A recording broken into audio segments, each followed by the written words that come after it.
Sandra Casagrande, trucidata a coltellate nella sua pasticceria il 29 gennaio 1991 a Roncade. C'è un indagato, un 57enne, che prima di oggi non era stato mai sfiorato dalla vicenda. Cruciale la comparazione con il DNA. Un cold case che negli anni ha visto moltiplicarsi sospetti e piste senza alcuno sbocco. Un arresto recente in cui è in corso 57enne ha permesso di avere un accesso al codice genetico dell'uomo che all'epoca del delitto aveva 22 anni. Inchiesta della Procura di Belluno per turbata libertà della gara di appalto nei lavori per la cabinovia Apollonio Socrepes. 3 indagati, tra questi commissario di governo e amministratore delegato di Simico Saldini. È l'imprenditore Massimo Tabaro, 57enne di Portogruaro con azienda Pra Maggiore, la vittima del terribile schianto di ieri lungo la 4 tra Meolo e San Donà. L'uomo viveva a Tiene con la moglie Vicentina. Nel marzo 2025 assaltarono una villa di Malo sequestrando e torturando 2 coniugi prima di fuggire con 50.000 euro. 4 arrestati dai carabinieri in una maxi operazione tra Vicenza e Pisa. Sono accusati anche di altre rapine e furti. Dopo le polemiche, l'ex professore di religione ai domiciliari trasferito dalla canonica di San Lorenzo del Vignasero ad un'abitazione privata fuori provincia. Domani intanto manifestazione dei genitori. Dopo settimane di polemiche, il ministro della Cultura a Venezia visita solo il padiglione Italia all'Arsenale, su butta a fuoco toni morbidi, ma la divisione resta. Aveva lasciato la Lega in polemica scegliendo Fratelli d'Italia, ora Luciano Sandonà entra in Futuro Nazionale, intanto i vannacciani preparano la Costituente di giugno a Roma. Dalle 9 di questa mattina aperta a Belluno la Camera Ardente per Gian Claudio Bressa, tra omaggio e commozione. Domani i funerali dell'ex sindaco e parlamentare PD. Buonasera e ben ritrovati con l'edizione regionale dei nostri telegiornali. Allora, in primo piano una vicenda con una svolta davvero incredibile nelle indagini sulla morte di Sandra Casagrande, pasticcera di Roncade, uccisa nel suo negozio con 22 coltellate nel 1991. Il presunto killer è una 57enne del posto, all'epoca 22enne, iscritto nel registro degli indagati Paolo Gorghetto. A lui porterebbe il DNA. Un profilo genetico a cui adesso è stato dato un nome per l'omicidio della 44enne Sandra Casagrande, assassinata la sera del 29 gennaio del 1991 all'interno della pasticceria Due Torri di Roncade. La Procura della Repubblica di Treviso ha iscritto nel registro degli indagati un 57enne originario di San Cipriano, Paolo Gorghetto, poco più che 20enne all'epoca dei fatti. A lui gli inquirenti sono arrivati non attraverso una delle tante piste seguite negli anni, ma grazie alla banca dati nazionale del DNA. Abbiamo identificato un soggetto il cui DNA corrisponde a quello repertato all'epoca dei fatti, sul quale la magistratura adesso ha chiaramente delegato degli approfondimenti investigativi e abbiamo provveduto a prelevare il suo DNA per fare un ulteriore confronto al RIS di Parma. Un ignoto che fino a pochi mesi fa non era neppure stato sfiorato dal lungo iter della vicenda, ma il cui profilo genetico è risultato compatibile con quello di un individuo sconosciuto, ricavato dalle tracce organiche repertate all'epoca all'interno della pasticceria e sulle banconote macchiate dal sangue di Sandra recuperate nel self-service di un distributore di benzina di Roncade, dove secondo gli investigatori l'assassino quella sera si era fermato a fare carburante. Profilo finito appunto nella banca dati, dove poco tempo fa è stato inserito anche quello di Gorghetto. Recentemente questo profilo ha matchato con quello del soggetto che era stato arrestato per un altro delitto. Da lì le indagini serrate condotte dal nucleo investigativo dei Carabinieri di concerto con l'aliquota della sezione di PG della Procura trevigiana. L'ipotesi è che quella sera il killer abbia visto la porta aperta, la luce accesa in pasticceria, sia entrato. Cosa volesse non è chiaro, ci sia stato un litigio e il violento epilogo. Niente telecamere all'epoca della morte della Casagrande, niente celle telefoniche, nessun collegamento diretto tra vittima e indagato, che tuttavia compie un reato, nulla di altrettanto grave, ma viene arrestato e il suo DNA schedato. L'incrocio dei dati porta improvvisamente a lui. Di fronte agli inquirenti che gli hanno chiesto conto del fatto, si è avvalso della facoltà di non rispondere. A RIS è affidato il compito di una seconda, approfondita verifica del DNA, ma già ora gli inquirenti parlano di svolta importantissima, consentita dalle moderne tecniche di indagine genetica.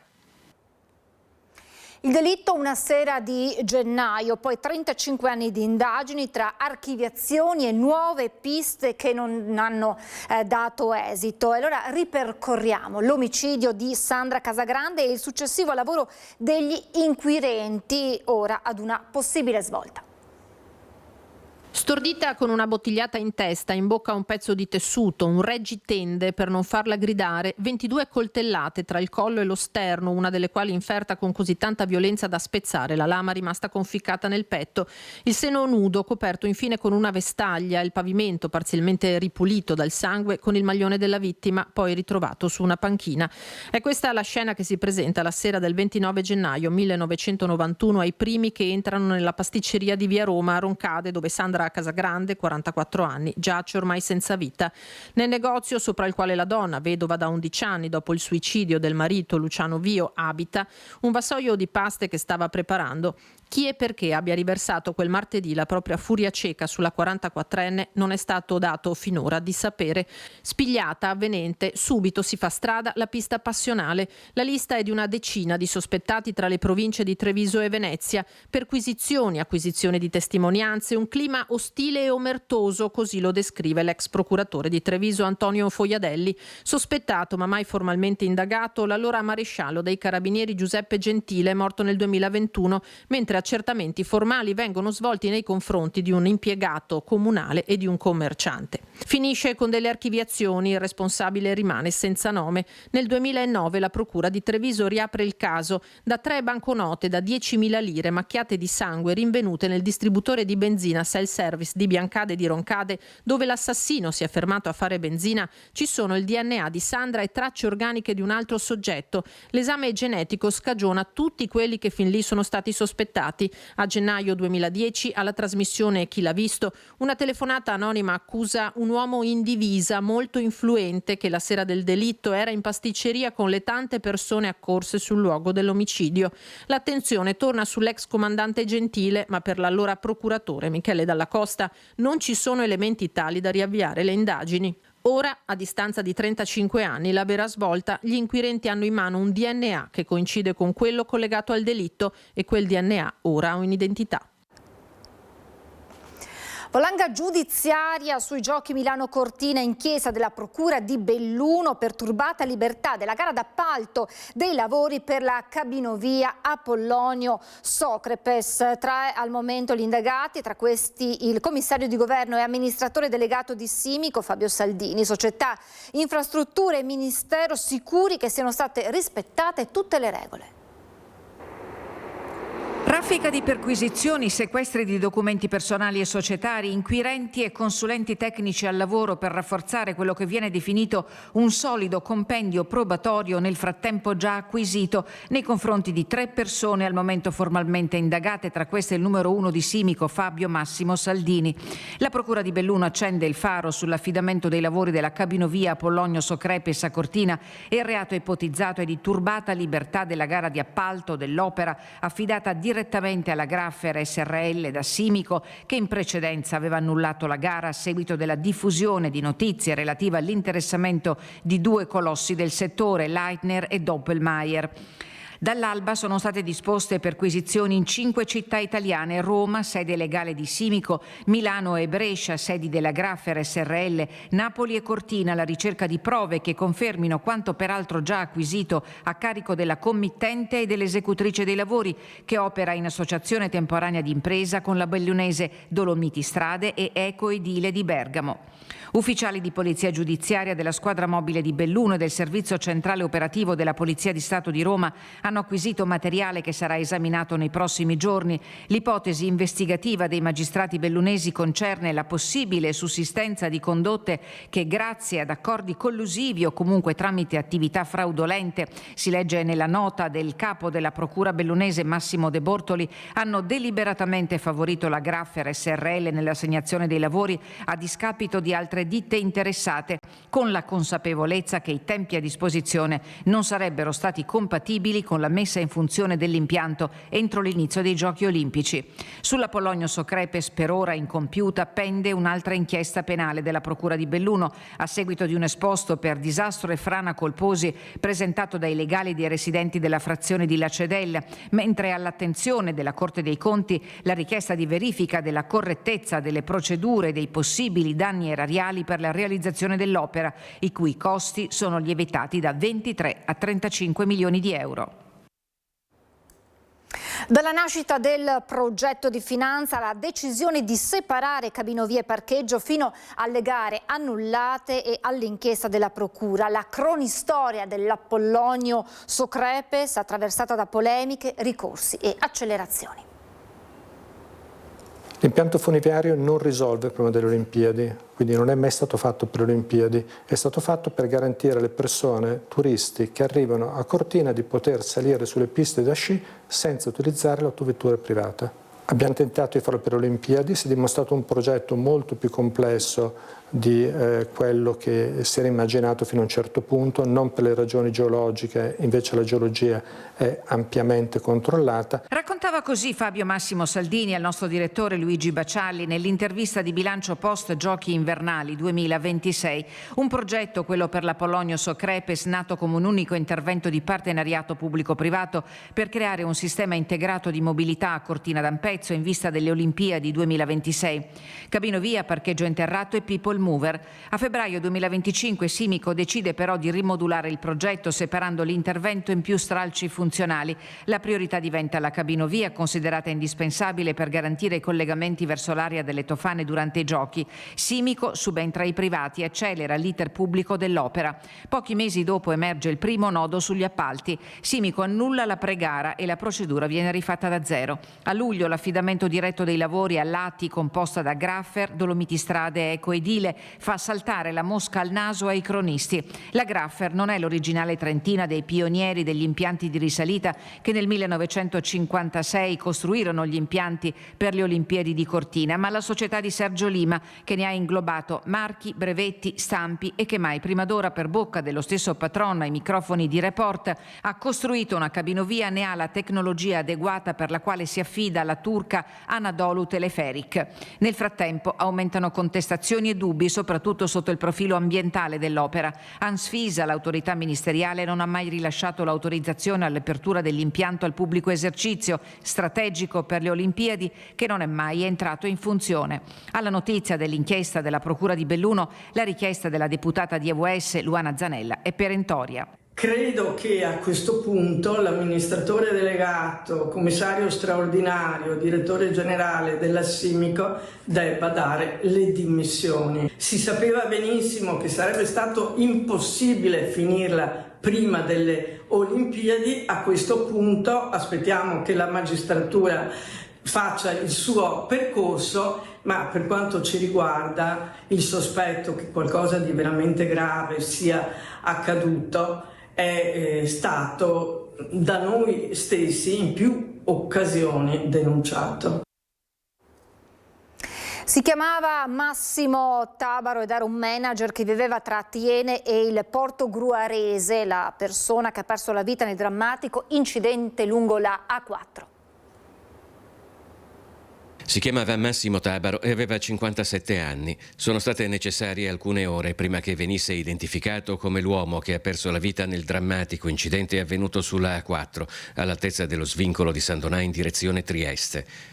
Nato a Portogruaro, manager per un'azienda di Pramaggiore, sposato e residente a Tiene, lascia un figlio. La notizia della sua scomparsa ha destato una profonda commozione e costernazione nel Vicentino come nel Portogruarese e nel Pordenonese, dove era molto conosciuto. Lo scontro tra la sua BMW e un tir nel tratto a 3 corsie della A4 tra Meolo e San Donà di Piave era stato violentissimo. Sul posto erano prontamente intervenuti il su M118 e i vigili del fuoco, ma il veicolo nel quale viaggiava il manager era stato rapidamente avvolto dalle fiamme poco dopo l'impatto. Oggi è il giorno del lutto nelle comunità che tra le province di Vicenza, Venezia e Pordenone l'avevano conosciuto. Maxi operazione dei carabinieri tra Vicenza e Pisa, 4 arresti e 4 indagati per rapine e furti. Sono accusati anche del colpo in una villetta di Malo di un anno fa. 14 mesi di indagini serrate dei carabinieri hanno permesso di individuare 8 persone, 4 arrestate e 4 denunciate, coinvolte in almeno 2 episodi criminosi avvenuti nel Vicentino. Il primo è la rapina in villa a Malo del 12 marzo 2025 ai danni di 2 coniugi, legati mani e piedi coi fili del telefono e lacci da scarpe, minacciati, lei con la lama di un bisturi, lui con getti di acqua gelata. Il bottino fu di 50.000 euro in denaro e gioielli. E nei giorni successivi l'indagine ha consentito di ricostruire un altro episodio in cui parte di questi indagati, unitamente ad altri che sono stati solo denunciati e non sono stati arrestati in questa occasione, avevano addirittura violato i sigilli di una villa nella quale erano stati trovati qualche giorno prima 2 coniugi morti mummificati, e per questa ragione era stata posta sotto sequestro.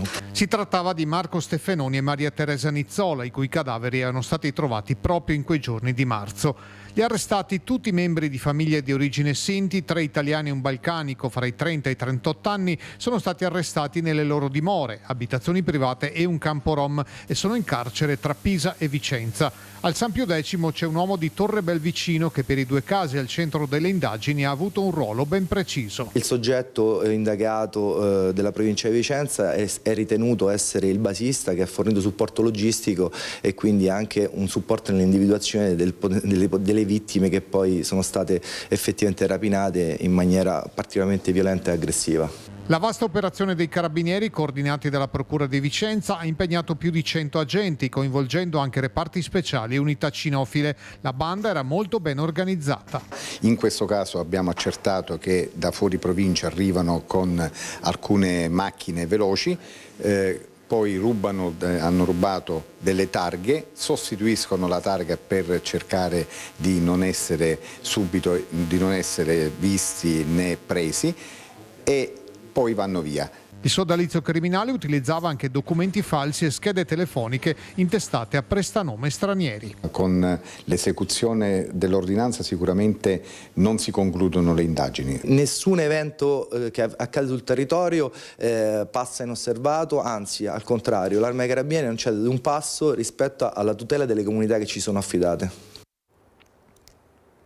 Dopo le polemiche, Francesco Saviani, il 37enne ai domiciliari accusato di violenza sessuale aggravata su minori, è stato trasferito dalla canonica di San Lorenzo di Albignasego a un'abitazione privata fuori provincia. Via dalla canonica di San Lorenzo di Albignasego dopo giorni di polemiche e tensioni in una comunità sempre più ferita. Francesco Saviani, l'ex professore di religione dell'Istituto Barbarigo di Padova, agli arresti domiciliari con l'accusa di violenza sessuale aggravata su minori, è stato trasferito nelle ultime ore in un'abitazione privata fuori provincia. Una decisione arrivata mentre cresce la protesta di genitori e parrocchiani per la scelta di ospitare il 37enne nei locali della parrocchia, accanto a una scuola d'infanzia. Al centro delle contestazioni anche la scelta di Don Cesare di ospitare il 37enne negli spazi parrocchiali dopo il suo allontanamento dalla scuola padovana nel 2023. Il sacerdote aveva motivato quella decisione parlando di carità cristiana, nonostante, secondo quanto riferito dallo stesso parroco, la diocesi aveva espresso indicazioni contrarie. Aumenta nel frattempo il numero di firme, arrivate a più di 600, nella petizione online promossa da alcuni genitori del centro d'infanzia San Lorenzo Carlo Oliviero per chiedere l'allontanamento di Don Cesare e di suora Anna Maria dagli incarichi educativi gestionali. Le famiglie parlano di una grave perdita di fiducia e chiedono verifiche indipendenti e maggiori garanzie per la tutela dei minori. Per domani sera, inoltre, davanti alla parrocchia di San Lorenzo è stato organizzato un incontro pubblico aperto alla cittadinanza dalle 18:30. Una comunità smarrita ritroverà la sua strada. Questo è il titolo dell'incontro, che si pone come obiettivo quello di riflettere, si legge, sul significato di comunità, responsabilità e libertà. Il ministro della Cultura Alessandro Giuli ha visitato per la prima volta la Biennale dopo le polemiche di queste settimane con il presidente Pietrangelo Buttafuoco. Quasi 2 settimane dopo l'apertura ufficiale al pubblico, il ministro della Cultura Alessandro Giuli è arrivato alla Biennale. Le polemiche roventi col presidente Pietrangelo Buttafuoco sull'apertura del padiglione russo, con tanto di invio di ispettori dal ministero, in un caso diventato internazionale, appaiono accantonate almeno per un giorno. Quella di Giuli è stata però una visita lampo molto circoscritta. Ha visitato anche lei i giardini dell'Arsenale, i giardini della Biennale? No, adesso stiamo andando a Palazzo Labbia, è una visita un po' veloce questa. I giardini giardini sono la sede storica della Biennale, lì si trova il padiglione russo e anche quello di Israele, cuore di un fronte aperto che ha portato anche alle dimissioni della giuria internazionale. Giuli si è limitato quindi a visitare il solo padiglione Italia all'Arsenale. È un segnale dovuto al padiglione Italia, che è il padiglione del Ministero della Cultura, e è un segnale di sopraggiunta tranquillità. È un segnale che ci lasciamo alle spalle ogni polemica, è un segnale di amore per Venezia, caso mai non si fosse capito che l'amore per Venezia non era mai venuto meno. È un grande segnale d'amore per la Biennale, qualunque cosa sia accaduto, per la storia della Biennale e per tutto ciò che esprime insieme con il Ministero. Poco dopo, a microfoni spenti, parlando di Buttafuoco, Giuli cita Aristotele su amicizia e verità, sebbene entrambe le cose siano care, è dovere sacro onorare la verità al di sopra degli amici. In altre parole, col presidente della Biennale resta sia l'amicizia che la divergenza di vedute. Hai visto Buttafuoco? Perfetto, grazie. Sì, certo che l'ho visto. Com'è andata? Benissimo, come può andare con Buttafuoco? Grazie mille. E adesso andiamo a Padova per il congresso regionale di Forza Italia con un unico candidato che è insieme alla nostra Chiara Gaiani. Buonasera Chiara e buonasera Flavio Tosi. Buonasera Francesca, buonasera ai telespettatori. Sì, lo dicevi, siamo con Flavio Tosi, candidato unico al congresso regionale di Forza Italia, un partito che arriva a questo importantissimo appuntamento compatto con già i quadri definiti.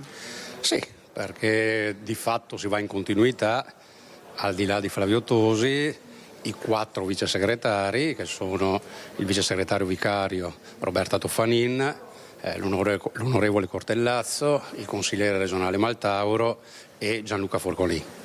E 36 nomi che sono stati scelti tutti dal territorio, in base al numero delle tessere, in base agli abitanti delle province. Le segreterie provinciali hanno espresso ognuna una parte di questi 36 nomi, 24 uomini e 12 donne, in modo appunto che ci sia l'assoluta unitarietà, perché è quello che si aspetta da noi l'elettorato. Non si vogliono baruffe, gossip, confronti sui giornali per questioni interne.